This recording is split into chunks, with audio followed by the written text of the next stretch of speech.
Hi everybody, this is Lessons from the Field, and this is a series of interviews where we have a diverse array of guests who have a common thread, and that is a passion for pharmacy and pharmaceutical sciences. And today we're featuring Susan Maddux, who is both a BS in pharmacy and PharmD graduate from our College of Pharmacy. She is currently Chief Pharmacy Officer with United Healthcare Pharmacy. And I'm going to be asking her a series of questions, and hopefully we'll gain valuable insights from Susan on her career and her experience for the benefit of our students, alumni, and friends. So let's go ahead and get started. Susan, I guess the first thing that we usually start with our guests is to just ask you to walk us through your career in a few minutes. Obviously, you have a high level position with United Healthcare, but in a past life, you actually worked at the University of Illinois in the College of Pharmacy, and I remember actually going on rounds with you, and when I was very early in my own career as a specialty resident in pharmacy administration. I don't know if you remember that. It's been a while, but it's great to see you again. So maybe just give us a little of your background. So thank you so much for the opportunity. A lot of fun to talk with you again, Glenn.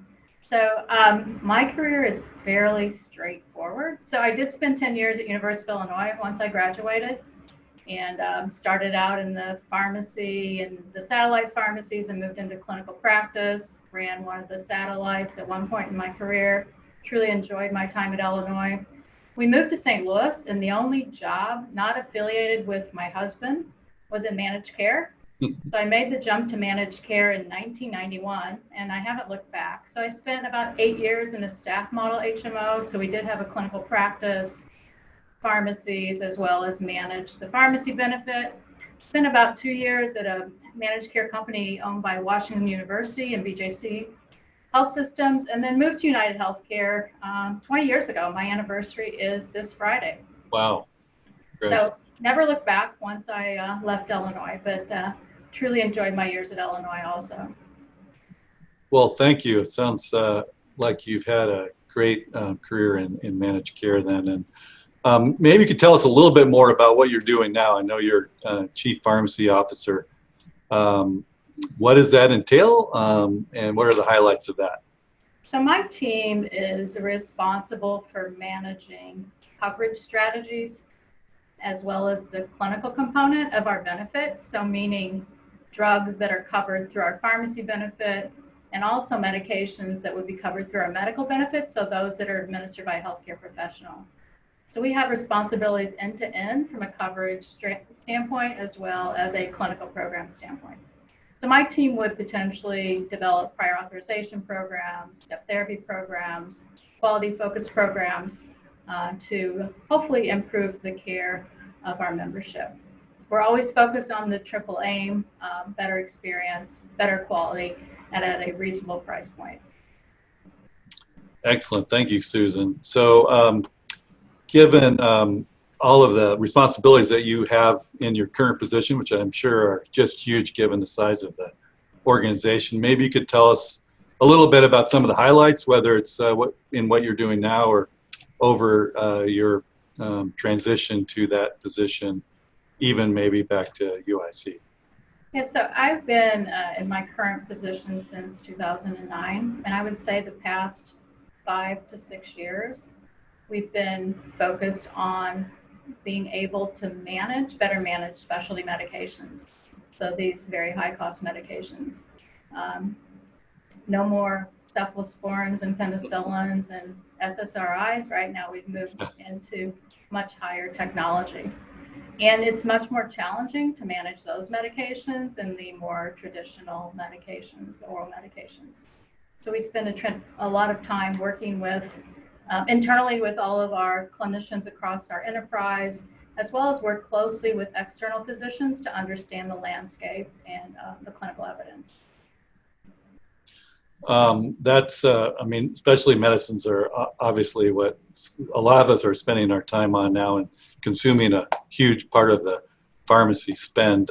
And maybe we can get back to that later in this interview. We talk about some of the opportunities for pharmacists and pharmacy students at the end. But before that, let me ask you, given your time at UIC, either as a student or when you were actually working here as a clinician, what are some of the things that you remember about that or that helped you prepare for the career that you've had? So my time at UIC was very valuable. Even starting as a student, I worked at the hospital when I was a student. Tremendous opportunity.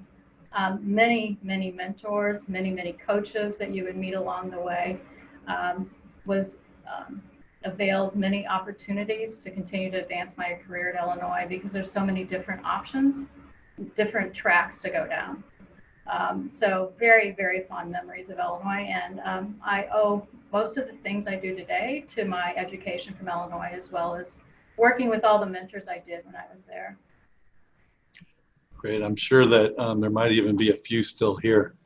I wanted to ask, given, staying on the theme of the college and the institution here, what advice might you have for our current students that are just now in the program or maybe close to graduating, whether that advice is just general for their careers or maybe more specific to managed care, or if they were interested in a career in the area that you've been in? Yeah, so I had a pharmacy intern for the summer from a different college of pharmacy, but she asked me a similar question: what should I do when I go back, starting her third year? And I said to her, get an excellent clinical foundation, and we can teach you all the rest. So we can teach you managed care concepts.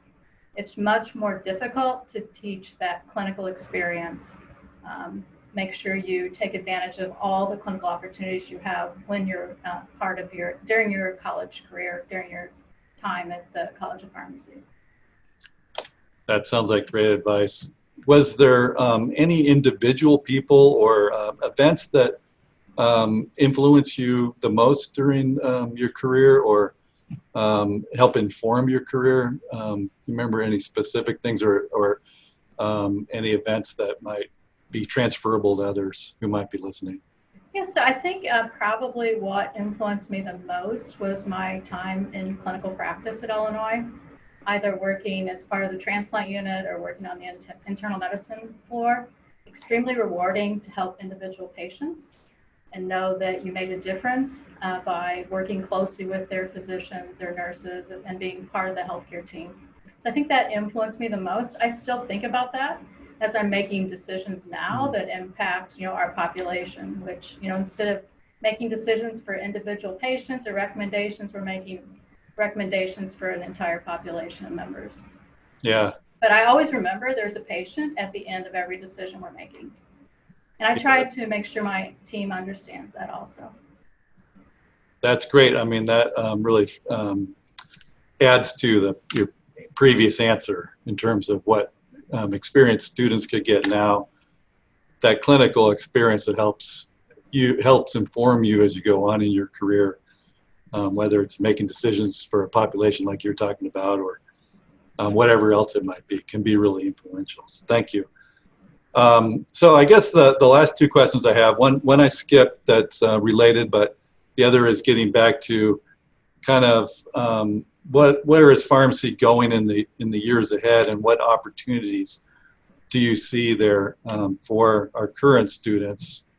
But also, what excites you about pharmacy going forward? So what excites me about pharmacy is it's continually changing. It doesn't stay the same. It's not static. I learn something new every day. I make it a point to try to learn something new every day. So there's that opportunity that students can continue to learn as they go out in their career. I think pharmacists are going to be much more important. And in Illinois, they've always been important as part of the care team, but I think that model is going to continue to roll out across the country, and hopefully more so from an ambulatory care standpoint. So I still think that there's a lot more areas of growth from pharmacy in regards to being part of the care team. Great. And we talked a little bit before about specialty pharmacy. So are there particular areas? I know obviously managed care, the area you've been in, has been very influential. and that's where a lot of growth has been.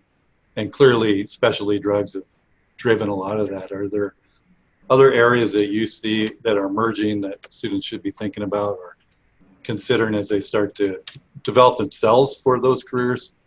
Yeah, in addition to specialty, I think one other important area is prevention.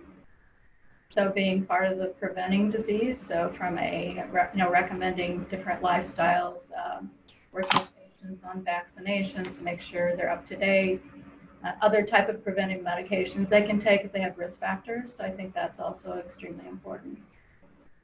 Great. Well, thank you, Susan. Let me just ask to end this interview if there's any last minute advice or recommendations that you might have for our students or early graduates as they start their career, or anybody else out there in the audience. Yeah, I would say never stop learning.